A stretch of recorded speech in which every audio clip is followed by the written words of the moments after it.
Donc aujourd'hui, je vais vous parler des grands principes applicables au traitement de données dans le cadre du RGPD, le Règlement général à la protection des données. Il y a 5 grands principes. Le premier, c'est qu'il faut avoir une base légale à son traitement.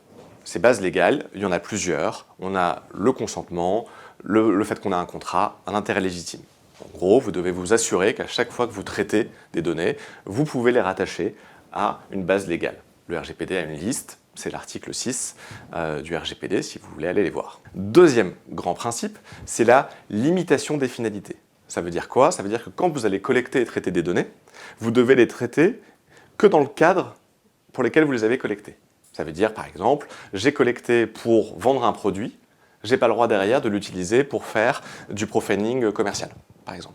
Troisième principe, c'est la minimisation des données. Ça veut dire que je collecte que les données dont j'ai strictement besoin, pas plus.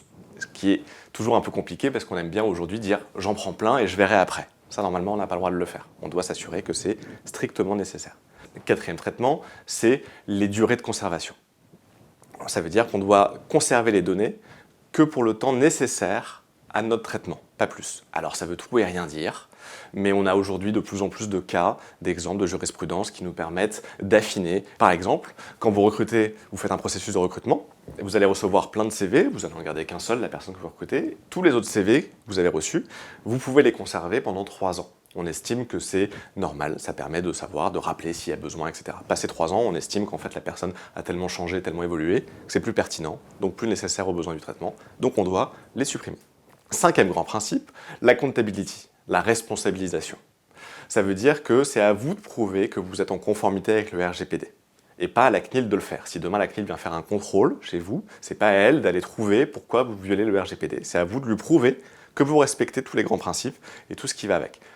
C'est comme si, par exemple, demain vous êtes accusé de meurtre, c'est au procureur de la République de prouver que vous avez tué la personne, pas à vous de prouver que vous ne l'avez pas fait. Ce qu'on appelle la présomption d'innocence. Ça, normalement, c'est appliqué dans quasiment tous nos droits.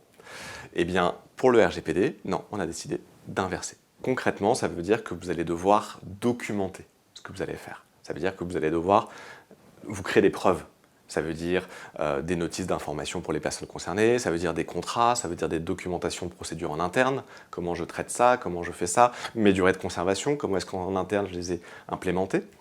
C'est pour ça que ces grands principes, pour des boîtes, ça peut être assez lourd à appliquer, notamment à cause de principes d'accountability, parce que vous allez devoir documenter et prouver que vous vous êtes bien mis en conformité.